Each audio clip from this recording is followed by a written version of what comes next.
Good evening, ladies and gentlemen. I'd like to welcome you and open our meeting today. First of all, if you'd please rise and join me in the Pledge of Allegiance. I pledge allegiance to the flag of the United States of America and to the republic for which it stands, one nation, under God, indivisible, with liberty and justice for all. Thank you. I'll entertain a motion to approve the agenda as published. Make a motion to approve the agenda. Second. They moved to second to approve the published agenda. Any discussion on that? All those in favor of the motion, please say aye. Aye. Aye. That motion is adopted. Public comment period. Has anybody signed up? No. Nobody has signed up, but if anybody in the audience would like to make comments at this time, they're welcome to do so. I don't see any takers. Information and items report we have. And first we have is an introduction to our new Sandpoint High School teacher, David Miles, and turn it over to our superintendent. Principal, but David was a teacher at one time. But so David, if you could come forward. The school board wanted a formal introduction, and I can just start by saying David is a graduate of Sandpoint High School in 1995, and was a former student of mine in a geometry class, and a 10-year veteran at Sandpoint High School as a teacher in the social studies department, and has spent the last 6 years up in Boundary County as the principal at the Boundary County Middle School.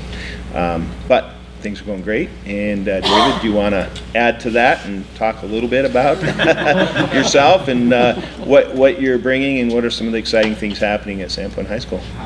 Okay, well, pretty much got all my background. You missed that I'm a Vandal, so Okay. I'm a University of Idaho alum, graduate, so... Oh,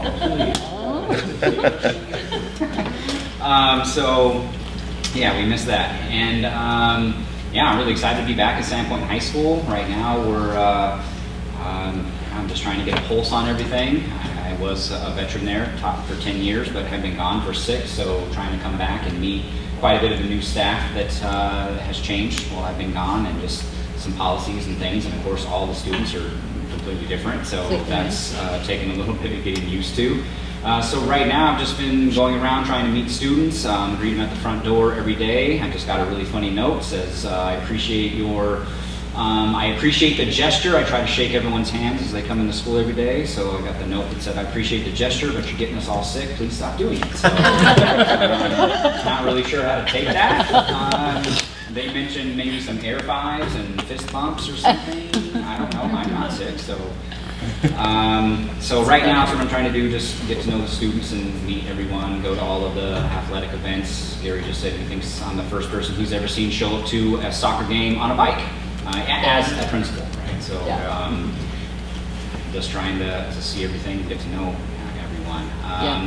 A big push of mine's been to make it into every classroom, so I spend quite a bit of time just walking around the halls and neglecting all the other duties and papers on my desk and just getting into classrooms and seeing what the teachers are doing and trying to see what the kids are learning. And so far I've made my goal of every week making it into every classroom at least once in the week. So I've already accomplished that goal this week today already, so I feel really good about that.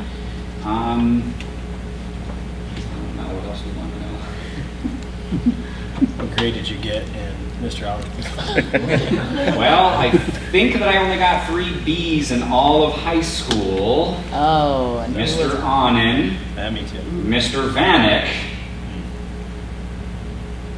So all the rest of and you, Mr. Albertson. There you go. Knock him down a peg or two. So I think that was it. Perseverance. Turns out I learned a lot. But,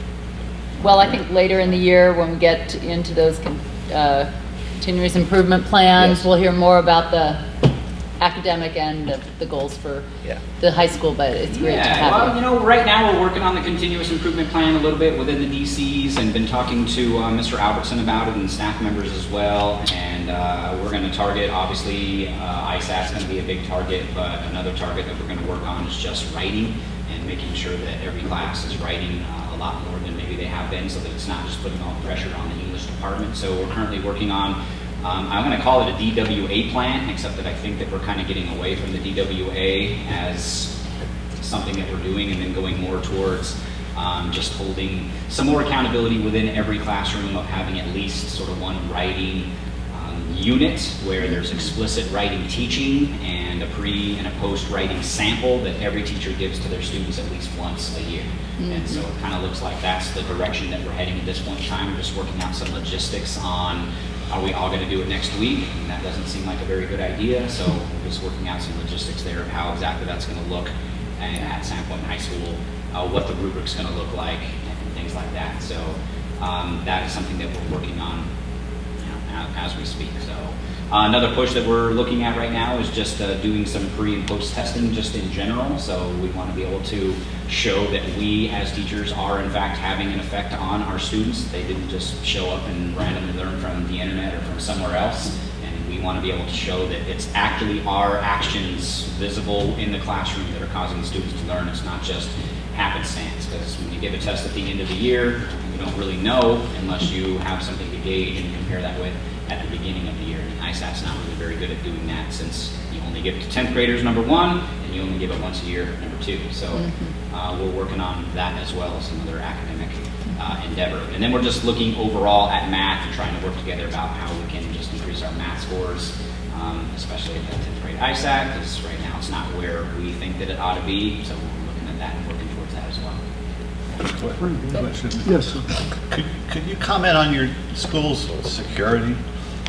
Are you happy with the security we have? Is that in the Anything? Yeah, right now I am pretty happy. I mean, compared with my last school, for instance, there's a lot of things going on at Sandpoint High School that I think really makes me feel pretty safe. It's funny, you asked that. I just had a couple of students come to me today, and they said they were interviewing me, but I think that they were just mad at a policy that I kind of put into place that, and so they brought up in their little argument that they wish we had metal detectors. And I said, well, I wish we had metal detectors too, but that's probably a lot of money, and really at the end of the day, you got to put someone at the front, to monitor those metal detectors and this and that. But right now we have single point of entry. I'm there every single morning shaking everyone's hand, so I don't know if you've noticed, but I'm pretty stacked. So I think that our security, really, I mean, in all honesty, it's pretty good, right? I mean, single point of entry, doors are locked everywhere. We have basically we have two officers there quite often. I mean, it's always pretty much one, and a lot of times we have two. And I think that our security is, I mean, no matter what you do in reality, you're just never as secure as you really want to be. So I think that the path and direction that we're taking is just creating a really welcoming, people want to be there, and then we kind of rely on our students to tell us when something's out of place because they don't want anything to happen to their school. So creating that sort of sense of pride and just that everyone wants to be there and make it safe means that we have 1,000 eyes on things instead of just, administrators or teachers. So that's kind of the direction that we're going right now. Do you have any questions for the board, David? Can I be done? No, everything's been going well. I feel like I'm getting a lot of support, so I appreciate that. Well, thank you. Well, thank you very much. And welcome. I'll just add, Mr. Miles is funnier than Mr. Albertson was. So. What? A lot of laughs. Okay. Okay. Thank you. Thank you very much. Thanks, David. Guess I'm next is if Mr. Demers could stand up, and Mr. McLaughlin, could you step up here with him? Yes. So we have a special recognition tonight from the Idaho High School Activities Association, and this is a lifetime pass for individuals who have dedicated much of their career into high school activities. And there was no more fitting candidate than Dave Demers, but Casey McLaughlin was instrumental in getting this started. So Casey, I'm going to let you give Dave that pass. Oh, that's nice. Yeah.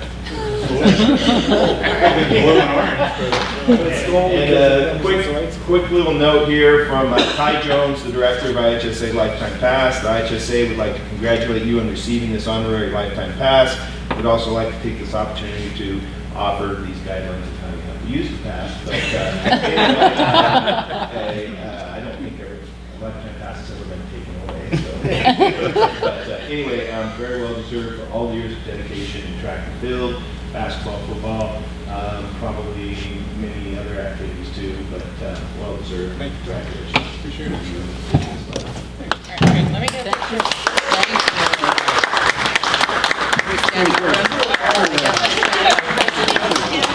Stand on those stairs behind you, Casey. Oh, yeah, perfect. Great. That's Thank you. great. Thanks, guys. Yeah, congratulations. I was Did- going to does say it- that I got 3 Bs too, but they're all in TV. Oh. Can I see those bando colors? Thanks, guys. Congrats. I got 3 Bs in high school too, and they were the highest grades I've had. Funny. It's a tough school. It's a school of hard knocks. All right. Well, Andra, do you want to step up here? We're going to kind of go through some 2018-19 data. I think Mr. Miles almost started it for us, and so it was a good segue I didn't mean into to put it on this. the spot. Hey, no worries. Obviously there's some things that we could talk about in further meetings if we want to go more in depth, but I want to kind of just take some time here. Let's see if I can get, here we go. And so I kind of want to go through what our data said, and being brand new, I just wanted to make sure that everything was understood as we're going through this. So I have a couple definitions just for clarity. So when we talk about what student achievement is, and when you look on the school finder, the Idaho report card, ISAT is a big measurement on student achievement. And I just kind of want to review this real quick. ISAT consists of 2 tests. Every student's going to take a computer adaptive test, and they're going to take a performance task. Students are going to score a 1, 2, 3, or 4 overall, with 3 being proficient, 4 being advanced. So when we are looking at the percent of students who are proficient or above, we're talking about the students who have scored collectively on these 2 tests a 3 or a 4. And that is kind of where we set our goals. So, number of students who score at level 3 or 4 divided by the greater of the total number of continuously enrolled students who received a valid score, or at least 95% of the students. So, just wanted to touch basis on that just a little bit so that talk about those numbers, you know where they come from. And the other thing is, what we're going to talk about is academic growth using the ISAT. And this is not as clear. There is a target scale score for 2021 that's set by the state. And I just want to interject that maybe you could interject from Carlin Larway that they're really not sure about their targets, that they may be looking at their targets and revamping their targets a little bit. We know it's in place, but there wasn't, our question to them was, how did you set those targets? Because they took their score where they wanted to be and then divided it by the number of years to get there. Sure. They produced a grid for the state, not looking at our individual data, but an overall state target, and they're moving that forward every year. But what we find is they didn't necessarily meet last year's target, yet they're moving forward a column to the next target. So she said these would hold at least for this year, and they'd be reevaluating those targets. But Right. they, as a state, have to write a 5-year plan as part of the Every Student Succeeds Act. So they were tasked with creating a 5-year aim line, and they're finding already that perhaps we're not on that aim line, but we are held to that aim line. So that is how they calculated. So I thought instead of creating a whole bunch of charts, we're going to go straight to the site here. It's going to come up. Okay, so this is exactly what every patron would see and what you would see. And you would go here, and this is for the whole district, and we would go to academic indicators here. And we're going to start with student achievement.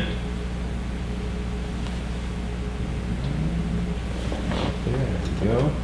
And this starts to give the results for the school district. So I did give you a handout that we will get to in a little bit that to me is more meaningful than maybe looking at this. But at this point in time, ELA, English Language Arts, we were at 60.1% of the students were scored a 3 or a 4. And that is all grade levels. So that is an average, I would say, of all of the grade levels. You can look into the details here, and this breaks it down by grade level. You can see that third grade was at 57, and so on. We had a high of, 65.8 in grade 5. High school was at 63%, but fairly close through that, in that range. And what we're looking for is, where do we put the flashlight? Okay, we're always looking for, do we see something that we need to pay more attention to? Okay, and we'll talk about strategies here in just a little bit. Mathematics, 47%.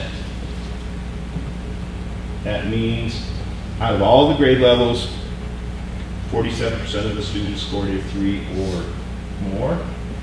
And this is how it was going to break down. Third grade was at 61, almost 62%. Then 48, 47, 44, 54 in grade 7, 40.6 and 33. So again, that is the percent of students that scored a 3 or 4. I just want to keep reiterating that of how we're getting this measurement here. And we'll talk about, we can compare to, and these targets here, these targets are those targets that the state had set out there without us getting much explanation of how they set those targets. Sure. Okay? The other piece that I would add before you move on, and you'll see this in your detail report, is looking at that data, we still beat the state average in every subject at every grade level except one. So we'll drill that down for you on the next handout. Science, 60.2%. It's only 3 different grades, grade 5, grade 7, and high school. And again, grade 5 is at 68.7% proficient. And grade 7 and high school were very, very similar.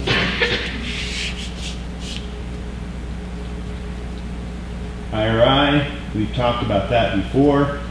We saw a big growth of 29% from the fall to the spring. So we are at about 80% proficient. And when you look at this grade level, it was, kindergarten was at 84.8% proficient. Grade 1 was 74.4, grade 2, 81.2, and grade 3 was 78.8. So, great success there. Yes? When does that fall test happen again? So you can look at cohort movement over summer? It happened this month, in the month of September. Okay. All new incoming K-3 students take the fall IRI. Our district chooses to participate in the winter because we want to be responsive to our data. Have that in It's between. not state required, but we do. And then spring, we typically do in the month of May. So they'll have those a are state required windows so that we're testing at the same time as everyone in the state. Okay. Thank you. So, and we'll wait till we'll go to the spreadsheet when we talk about the comparison. Okay?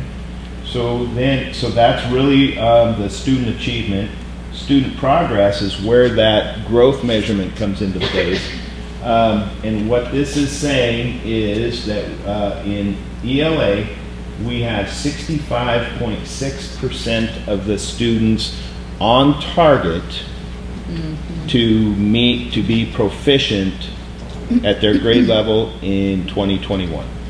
I mean, that's the best way that we could explain that. And 57% of the students are on target to be proficient in mathematics, scoring a 3 or 4, based on how far the students who are currently scoring at a 1 or a 2 have to achieve each year to make it up to 3. So this is when we're talking about the growth measurement. Don't know, again, it breaks it out by grade level. Fairly consistent, a little bit maybe in grade 4, But again, we'll talk about where we want to focus our energy and where we want to put the flashlight on when we get to the spreadsheet. So, and mathematics here, growth. And the growth measurement, again, is only grades 4 through 8. It stops at grade 8. So this gives us a little bit of an indicator of the students who are on target for grade 10 in 3 years. So that's something we can glean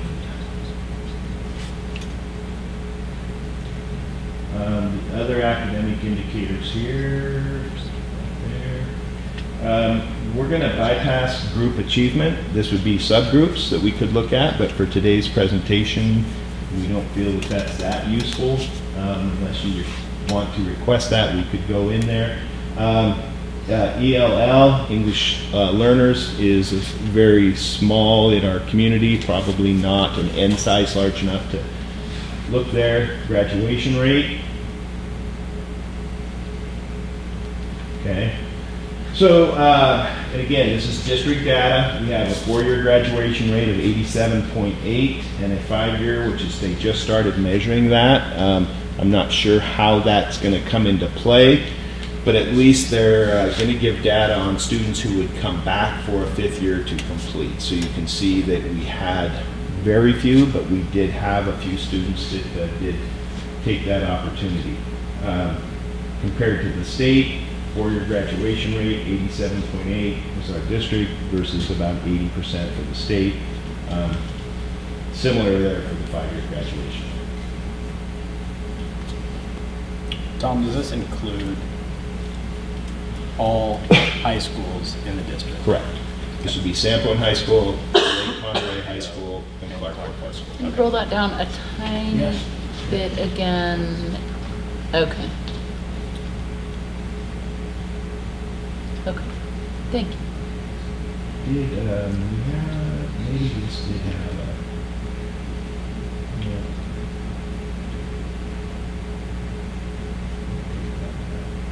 was there? Oh, there's the chart on here.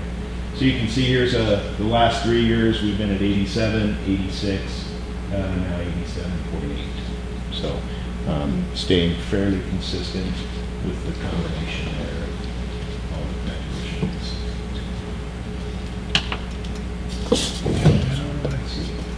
And the last one, which is the college and career readiness measurement here.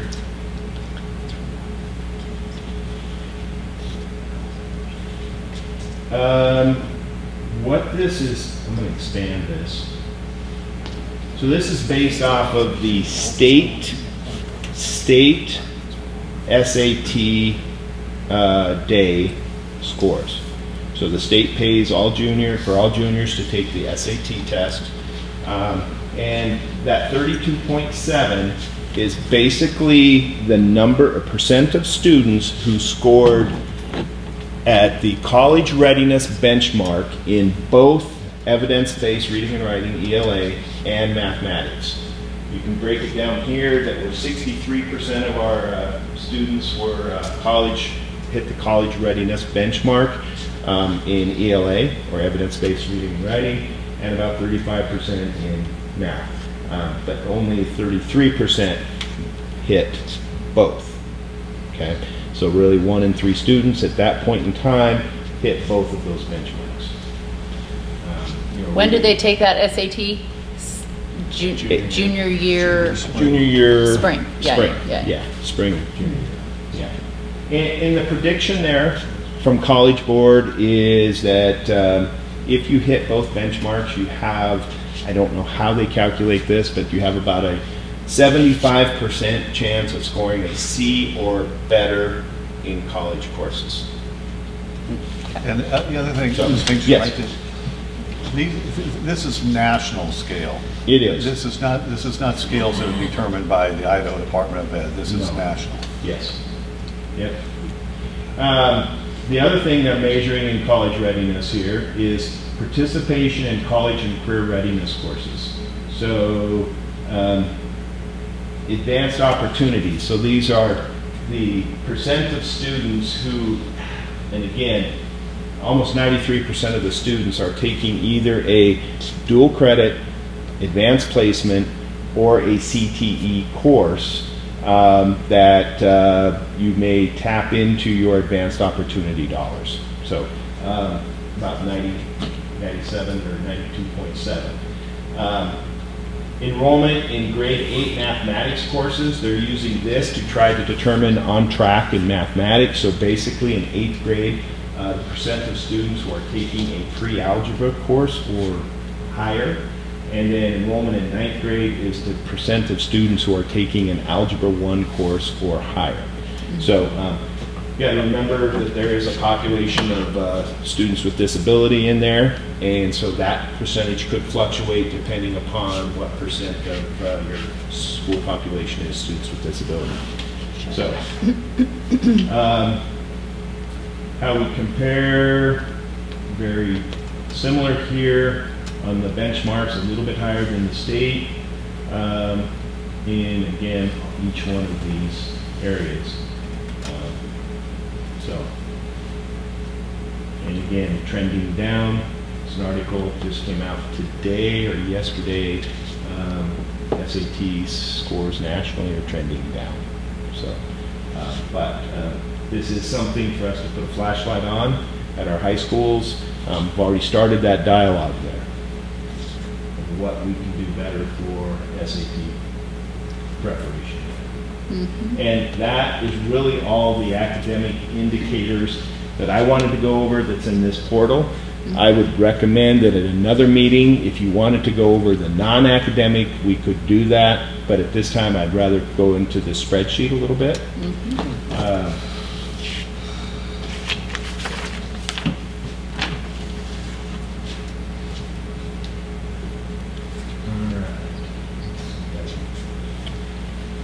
Get this to display.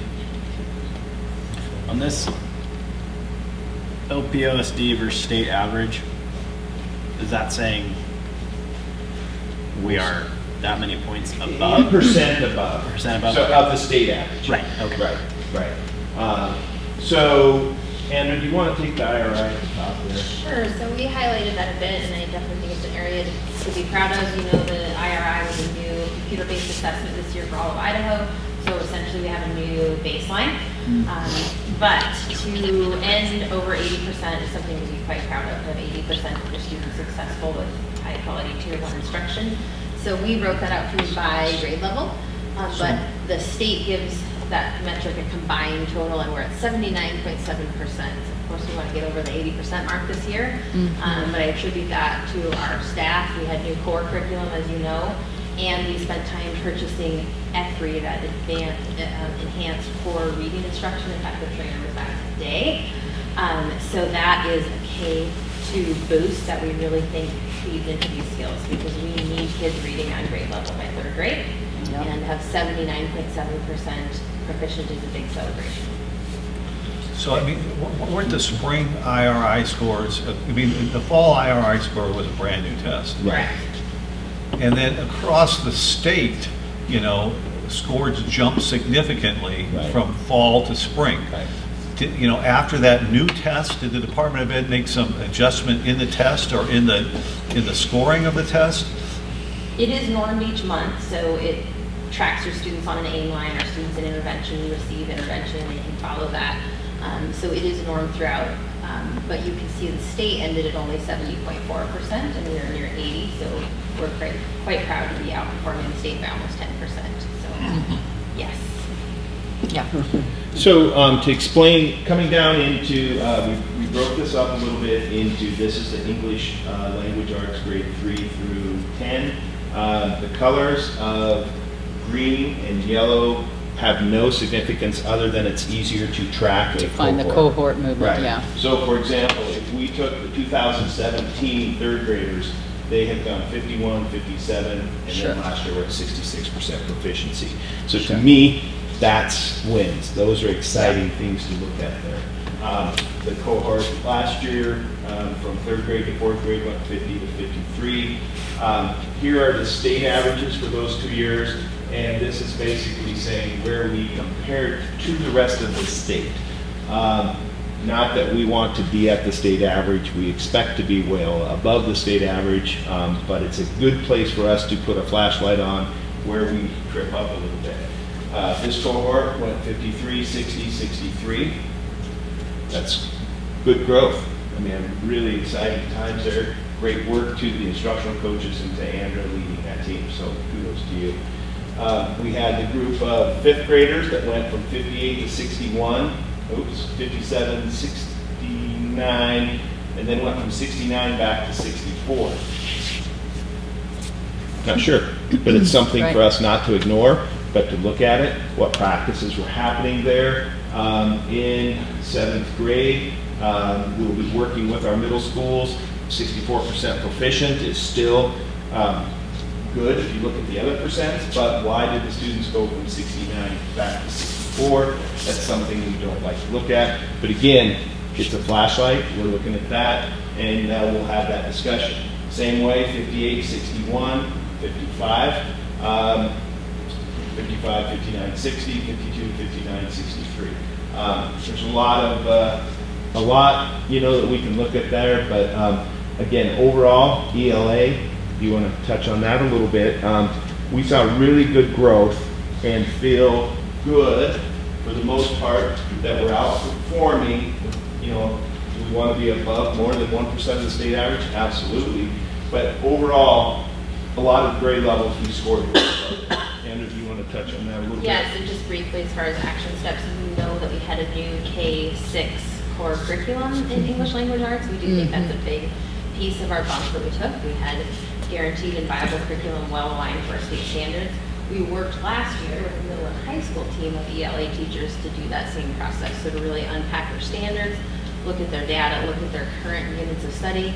They identified their most essential standards and made some shifts in curriculum that we hope will yield gains in some of these cohorts this year. So we're aware of that data and took some action steps with our secondary ELA team last year to start this year in a great place. And I think our principals also who gave some release time and PLC time to those teams to really work on their unit alignment. So, and I want to talk a little bit about, Anna and I had a lot of discussion. You can go online, you can see those state goals that they put in the ESSA plan. The reason we called is like, how did you come up with those? Look like something we might want to achieve towards. If you look at the state's growth, they're growing, if you were to average that out, that's a little more than 1% growth. We want to double that. So realistically, yeah, we've got that ESSA target out there, and people can say you're not meeting those goals that are set by the state. Neither are the state, the schools at the state. So we're setting goals out here that we are going to be at 2% growth across the board that we feel that we can work towards and that is achievable. When we start talking about SMART goals, we could say, yeah, we want 5%, 7% growth every year. Well, let's be realistic too. Let's have it attainable, that the hard work that the teachers are putting into and the students are putting into it, and the instructional team and the leadership from Andrea and the instructional coaches, to make that attainable. So if you're wondering where did these come from, this is double the average of the state's growth. We're not comfortable. We don't want to be at the state average. We want to beat the state average. We're better than that.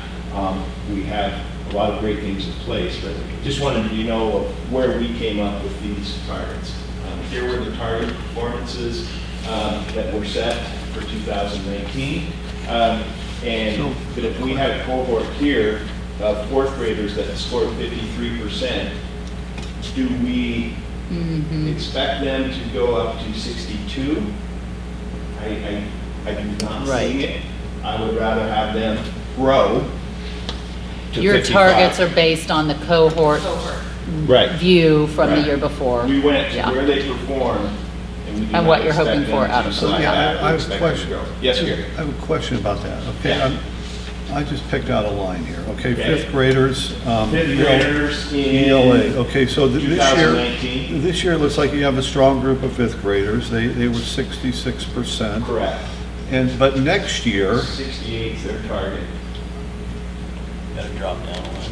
Yes, I did. they'll be I see 68%. 63. No. For target two. No, that was this past year. That was this past year, 2019. We're target Oh, okay. 2020 would be 68. So this number is the same. So that cohort did meet their target performance for 2019 that He's was looking- set last year. On almost all of those, there's a 2020. 2% bump forward. You'll be on in the that spring of cohort. 2020. Spring of 2020, you Yeah. gotta drop down. So you should be at It's only 68. seventh graders at that point. Okay. Okay. Now, the red is just a cohort going more, I guess, Back, on the dive sliding. here, that slipped backwards. That, again, we want to put a flashlight on. We want to look at what is some of the reasoning. Yeah. We want to completely take a look at that. Right. And then we go to the math, and you see more red. A vision, every 8th grader going into 9th grade is algebra ready. Okay, we've got some work to do here, but there's also a lot of good things that we're looking at here, and I want to introduce Kathy Crummer real quick. Kathy, if you could just wave. She's the math instructional coach. I got a chance to meet with her and Andra, and I just have so many compliments for the hard work that's going in, that we're going to see a difference in that work, and it's starting to happen here. And we can talk about that abstract nature of going from conceptual at the early grade levels to representing things, trying to understand how math is represented, to that abstract part of algebra, and that is difficult. And you can start to see, yes, we had a little group that went from 41 to 38 back up to 44, okay? That group was above the state average by 1. This group was 37, 52, 54 to beat the state average by 8. We scored really well in that 3rd grade last year. I know. It'd be interesting to see where they are. That going cohort into as they move cohort. on. Yeah. We're bottlenecking in here, and we're not going to make any excuses. We've got to work at the strategies, working with Kathy, working with teachers. What are we doing to bridge that gap into the abstract nature of algebra? It's difficult, and this is where we will be, putting the flashlight on this. Yeah. So, anyway, and again, you can see that no, we shouldn't be even with the state average there. We should be above that, and we'll take a look at that. So, and then this is high school graduation. Any questions? Just here? remind me why Yeah. there's not comparative data on that 9th grade, both in ELA and math. State It's not- doesn't test 9th graders. That's But right. We do, we but do. we don't have anything to compare Phil, with. Phil, you're going to start, I think, where you wanted to maybe? I'm probably not going to. Okay. Sandpoint High School tests their 9th graders. And it is the same 10th grade test.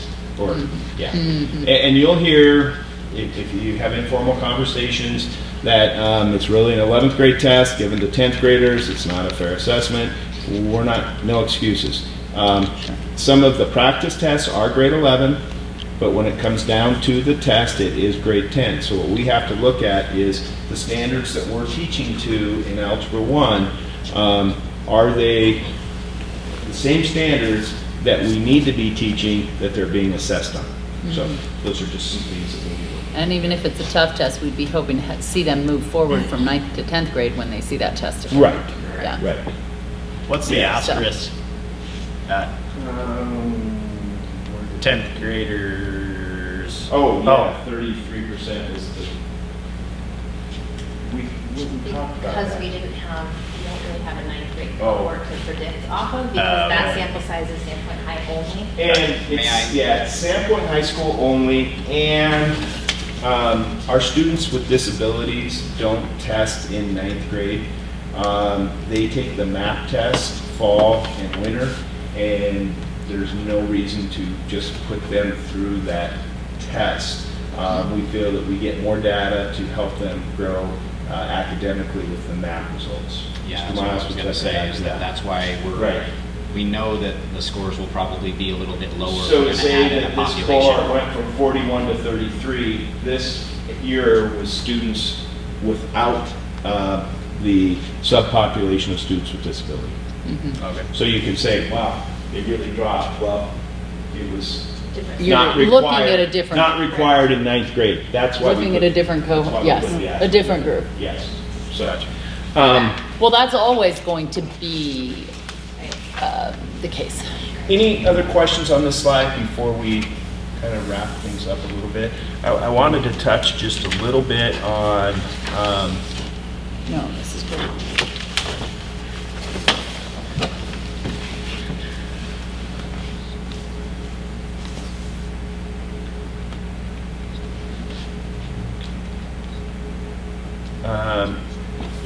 I wasn't really going to put this in, but I figured, when we talk about our AP and what's happening, we don't do that at all the high schools. But it is kind of the college and career readiness is really around the SAT.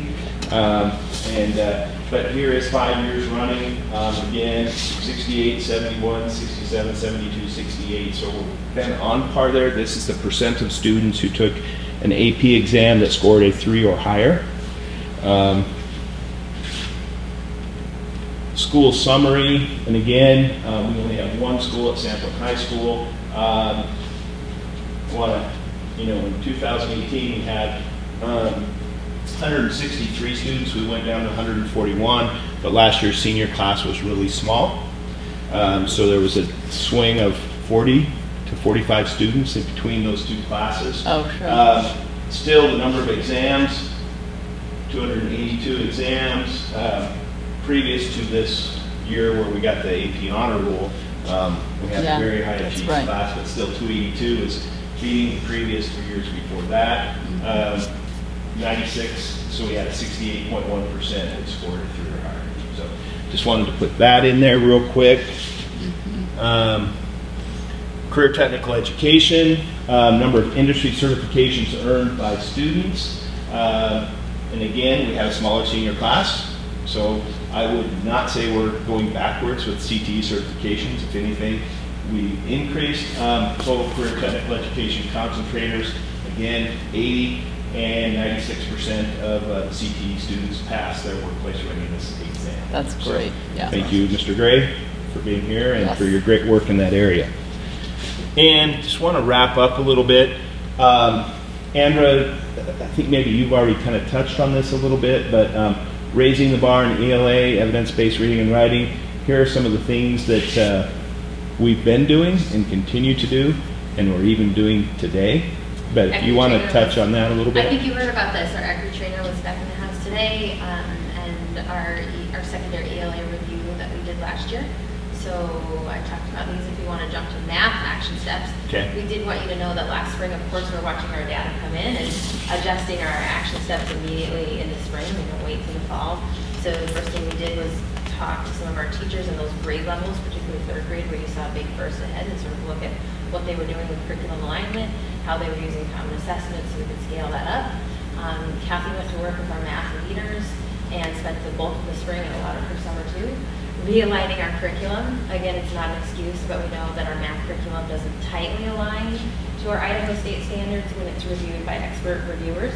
So we realigned, honestly, chapter by chapter, lesson by lesson with teacher experts, so we know we're starting this year more tightly aligned.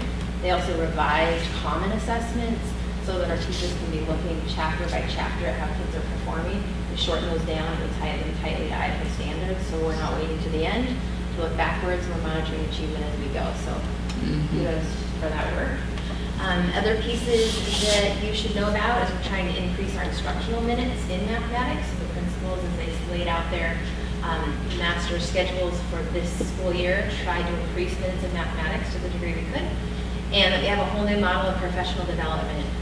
Sometimes coaches can absolutely fill their time going into classrooms where they're invited, but we know that one human can't hit every single teacher in our district in that model. So we used an August Professional Development Day to launch the whole elementary school team, and then we'll meet for 2 full days of professional development with grades 3 and up to really continue our focus on mathematics and sharing instructional strategies that we know will work. So we hopped to it, and those are just a few 10,000-foot view pieces of our action plan. And I would go ahead. No, I was going to say those mostly sound like those primary level adjustments? Are there adjustments also in middle, Kathy is 7, 8, 9? also was just asked by the middle school team if they would meet and do some assessment revisions, and she's helping new staff there at the middle school with their curriculum mapping. Yeah, 'cause in those higher grades, it gets harder to say, oh, let's put more minutes to it, or the We're already in conversation's our different. Block schedule. Right. But at the high school, one of our biggest pieces that Principal Miles mentioned was actually use of some of those interim blocks to track data. Oh, Those weren't sure. used as much at the secondary level, and we know that's a change we need to make, so that work's already underway. And I would invite you for a future meeting to have Kathy Prummer, our math instructional coach, to present to you the work that she's been doing. And I did say if you took her up on that, it would have to be a abbreviated presentation because Could she talk all day? Well, she could talk all day math, and it was we spent 30, 40 minutes, an hour, a good hour talking really good math. And having the math background, I'm really excited about the work that she's doing. And That's great. because we don't always see eye to eye on everything on math fluency. Just about, I know what tools kids need to have in their toolbox. That might not be the fun part, but Casey's doing some really exciting work on depth of knowledge, higher level thinking type of questions, and Kathy just eased my sense of urgency of having that good balance. And so I would think that a future meeting, I think I would like to have that. It would be too much today to try to put it in here on the strategies in math, but there are some great things happening. So, yeah. Great. Any questions? That's kind of a highlight of where we're at, the work that we have to do. The work is outlined here. And like I said, the flashlight's already been put on it, and I've been so happy with the response of the building leadership, and they know the work. And this is student by student. Every classroom teacher knows which students were a high 2 or a low 3, and what we have to do to push those 2s up to the 3s, make sure the 3s don't slip back to the 2s, all at the same time that those 1s are growing and those 4s are growing. So really, that's the conversation we've had. And Mr. Miles at the high school, I know we've got a math team there. Mainly we're putting the burden on the geometry teachers, but they're taking their rosters and they're doing that same activity. So that's exciting work. You should know when you're teaching a section in high school geometry, which kids you would need to focus on a little bit and where their skills might need to be pushed to get them to that 3 proficiency. And we started that work. So anyway, thank you. Good. Thank you. Thank you. Tom, question. Yes, Greg. In the elementary schools with the large enrollment, are we doing any leveling in math? Andrew, do you want to address that? Some schools still do a walkthrough. We really try to push our staff as they explore PLCs or professional learning communities to kind of protect core instruction and then do more. So often you'll see a few of our schools have a 60-minute core because we want all kids to have on-level instruction, and then an additional walkthrough to make them follow the what I need time, where kids are getting stretched, more of what you saw in our quartile. Students who need interventions are getting that. So we're trying to do both. We do have a few schools where they specialize and they walk through for their core, but in general, we're trying to do a core plus model here in LPOSD. So supplementary materials are available, for students that need more advanced work? They are, thanks to our math leaders, Kathy going into rich tasks and extending, using a lot of things that actually come out nationally from inside mathematics, illustrative mathematics, tasks that are tied to our standards and go above and beyond. So, And I think when Kathy presents, you'll have a deeper understanding of what's going there. and they're all linked right in our curriculum map, so teachers can access those for differentiation all the time. Well, thank you. That was very That's informative. perfect. Thank you very much, Andrew and Tom. Very nice presentation. Appreciate it. I think we'll move on to action items. The Okay. first one we have is consent agenda. Make a motion to approve the consent agenda? I second that. It's been moved and seconded that we approve the consent agenda. Any discussion? All those in favor of the motion, please say aye. Aye. Aye, that motion is adopted. Next, we have board items, and we will, I guess, go over these individually and pass these. First one, alternate authorization, teacher to new certification, Jeremy Fibar, Sandpoint High School. And in our, we have a letter in our packet here. Any questions on that? If not, Well, yes. explanation, why we're requesting this? Dave, do you want, or do you want me to? Yeah, I mean, we both can. Okay. We have really large numbers in our PE classes, and it was just really two sections that it kind of ended up being funneled into, was more or less an athletic PE class, and so we kind of needed someone that was specialized in weight training in that area. So when we were looking around the building, first and foremost, there was very little interest within our own building. We opened it up, and there just wasn't anyone interested. I mean, everyone was already teaching full classes, and so there just wasn't any interest there. So we opened it up, and we literally only had one applicant. So. Jeremy's a certified teacher. He has a elementary, he has a K-8 endorsement. So he has an Idaho teaching endorsement in K-8. So the alternate authorization is through Lewis and Clark State College to add a PE endorsement to his already existing teaching certificate. So, Well, it says the K-8 teaching endorsement is in physical ed. Right. Right, so he's just basically adding a secondary. Boosting. Secondary, Yeah. yeah. Exactly. And I'm good with that one. I'll just have to say that I've been very impressed with Lewis and Clark State College and their PACE program. I think we will work with them.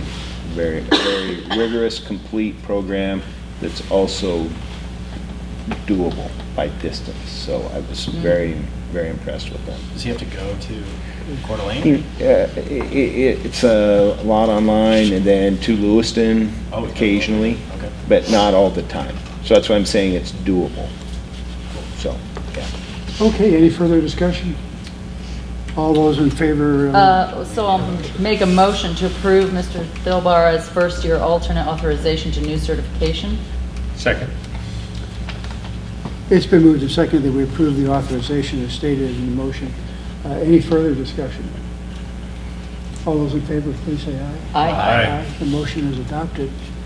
Next, we have alternate authorization teacher to new certification, Robert Griffin, the Sandpoint Middle School.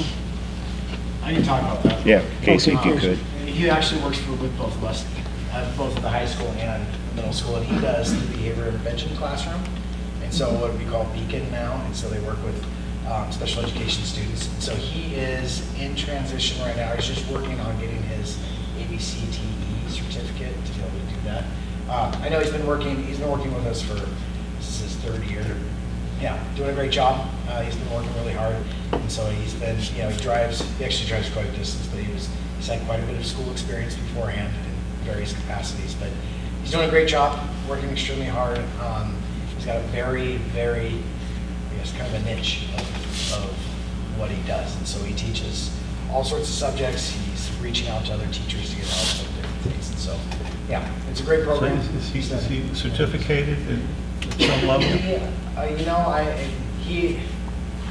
I'm not totally clear if he's certificated. I believe that this is how he's getting his Right. certificate. He's working towards the certification. New certification. What he did before was work as a parapro. He worked in different various It was a classes. 3-year certification program. Right. And he's in his second and last year of this program, meaning we have, This is his third year. Third This year. is his third, to meaning last. we have approved it Correct. for the first 2 Correct. years. So this is his completion. So I'd like to make a motion that we approve Mr. Griffin's as second-year alternative authorization teacher to new certification. I second that. It's been moved and seconded that we approve this alternate authorization as stated in the motion. Any further discussion? All those in favor of the motion, please say aye. Aye. Aye, that motion is adopted. Next one we have is the alternate authorization, teacher to new certification, Summer Tigert at Kootenai Elementary School. And Summer is a certified teacher. She is a special education teacher. She was hired to be the dean of students / assistant principal at Kootenai Elementary. So she is working towards her administrative endorsement on the alternate authorization. So, very well-versed in the school systems a lot. And this would be the first of a 2-year program. Correct. Yeah. Okay, I'll entertain a motion to this. Make a motion that we approve the alternate authorization for Summer Tiger to be approved. I'll second It's that. been moved and seconded to approve authorization as stated. Any further discussion?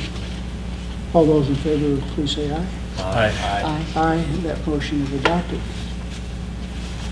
And next, we have the second reading of policy 5340, evaluation of certified personnel. And, Lindy, good evening. I did bring my right paperwork today. Since the first reading at the last board meeting, there was additional feedback that was received.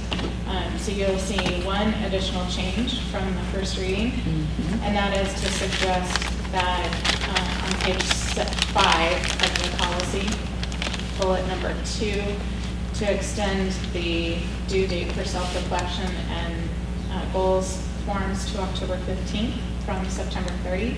Several of our administrators had asked to use the professional development day on October 4th to build building goals that then teachers would incorporate into their own self-reflection and evaluation process. So allowing that October 15th date would make that available. Okay, thank you. Sounds reasonable.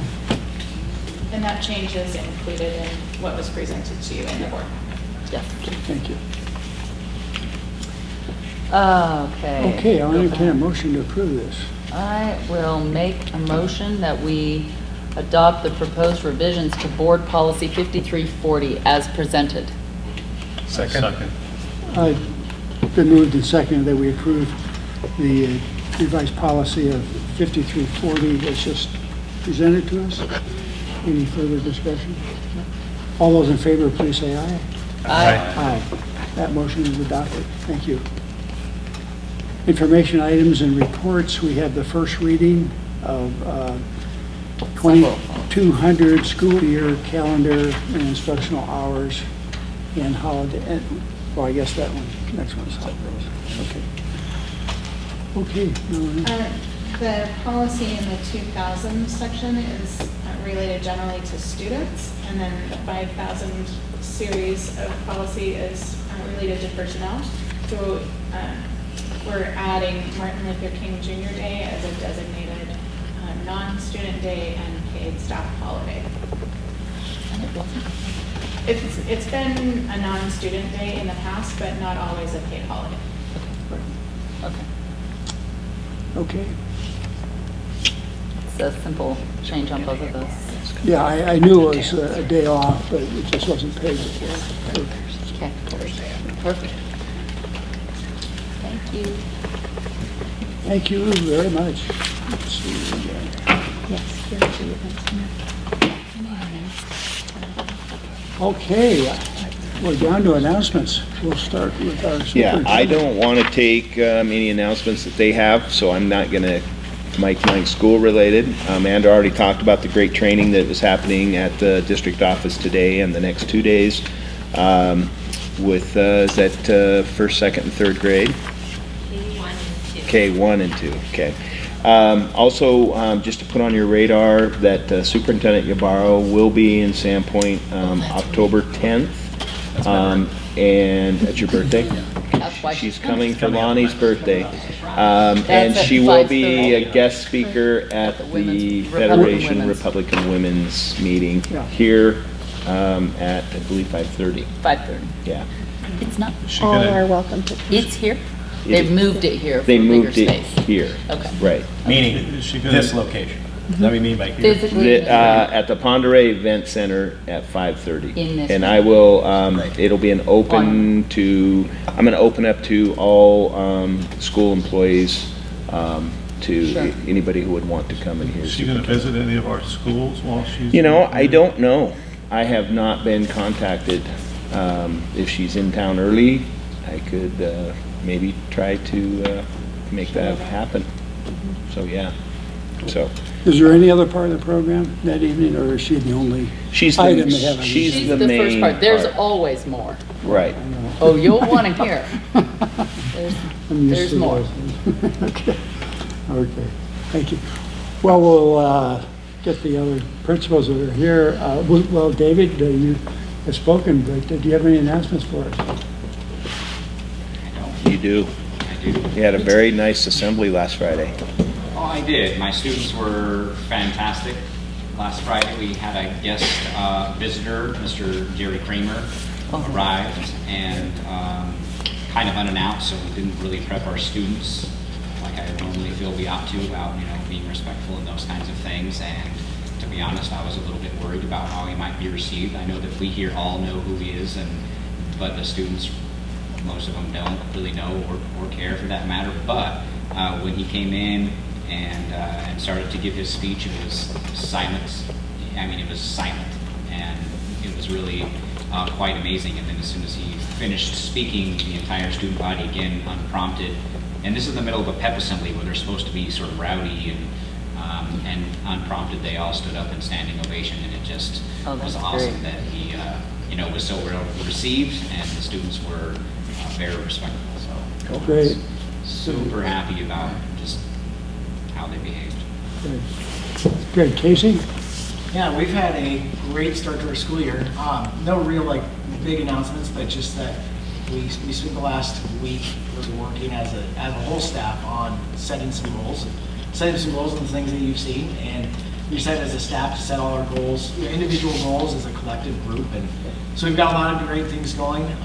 So we're really excited about that, and tomorrow we're going to, that early release, we're going to meet together as a staff and work toward those and kind of deep dive into those things and deep dive into some of the things that we can collectively. So it's really cool to see the PE department, the electives, everybody else jumping in to help math and LBLA, and it's a great collective feeling at the school right now, and I think it's paying dividends, and the kids are, it's cool. It's the first time ever where I've always received a few notes from kids, but it's the first time that I've ever received just about a note a day from a kid that just says, having such a great time, thank you, like a little Google thing or an email or something, and having a great time, loving it, and thank you so much, or whatever. And so it's been really cool.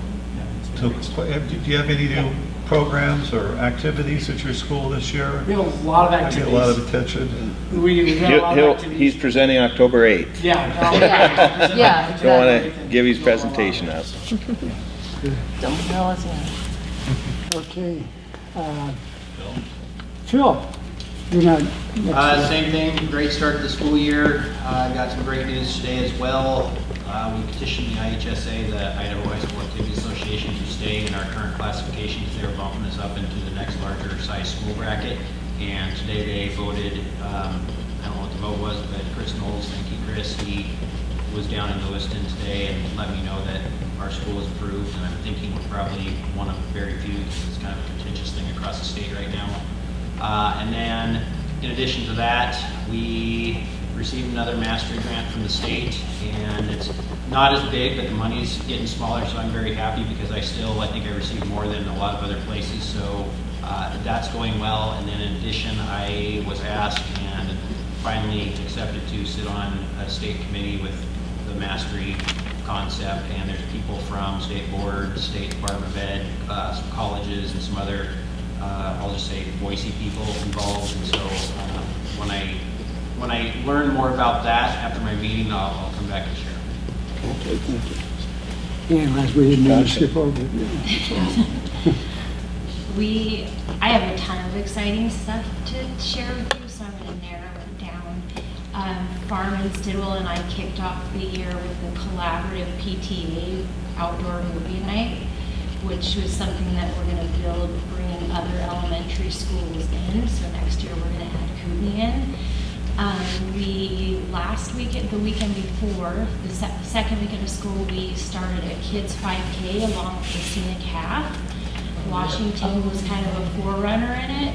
And then next year we're going to take Kootenai on and train them and then pass it around to each school, which was amazing. But what excites me the most is the work that we're doing in our school as a PLC. So I wrote a grant for PACE and took a group of teachers to conference, created a leading learning team, and we're working with cohorts of teachers to build capacity and knowledge and collaboration. And the overall culture of our building is very extremely positive and collaborative, and truly all kids are all of us. We all are working together, and it's Great. phenomenal. I have a question. Yeah, go ahead. How's the preparation going for the Design for Change team and their fundraising for their trip? That is with Mrs. Dickinson, but I believe, and Casey, you can speak to this, that they do not have enough funds to take the kids. We did call the trip off. So Mrs. Dickinson is at our school now, at middle school.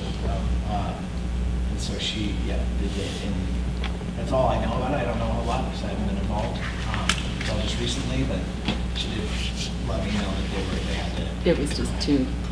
It was too expensive. They couldn't raise quite enough money. Yeah. She was super bummed that everybody was bummed. Yeah. Right. And so they put so much work into that program. Yeah. And we hope to keep it going. She's got several classes that she's actually, she teaches health with us, and so she's actually doing Design for Change within the health curriculum now. Cool. So all those classes have. I went in there yesterday, and they were all picking, what are we going to focus on? What are the things? And so we're excited for the future of it. Okay, thank you very much, Joseph. Let's see, do we have, Andre, do you have any further announcements? Thanks again for your support of that honest and foundational skills training. As a partnership, we used some K-3 literacy money to fund that trainer, as well as some of our Chase Rotary grant money, and so we're thrilled to have a second year of high-quality professional development for our staff. We really think it's supportive of that IRI data, so thank you. Okay, thank you very much. Alex Gray. Yes, Alex Gray, do you have any words of wisdom for us?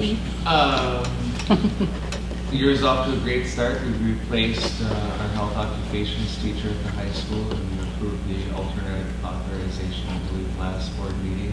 And I'd love to come back and present to this board. Great. There's a lot of changes in the CTE world with expectations and the direction that the state is going. And I'd love to come back and give you more of a full picture We need of what CTE means in the school district. Alex and I also met with a community member exploring the option of adding FFA. We're not sure where it's going to go. You know, it was probably more questions than answers, but it was at least the first step, because we've had some community members approach me about, trying to get an FFA club at the high school. So at least it was the first step of that process. Great. So. Kathy, any words of wisdom for us? Kathy, she looks around. The cat in the bag. Well, I'm having a great time, and to come back and chat with you about things. But I'm on my first rotation, so today I taught kindergarten, 3rd grade, 5th grade. Tomorrow it's 1st grade, 4th grade. Next week I'll be at Sandpoint Middle School with 7th grade. So I'm going building by building, teaching with teachers and working to mentor them, and working on fluency, working on higher level thinking skills, and just trying to build as much capacity as we can within Lake Pend School District.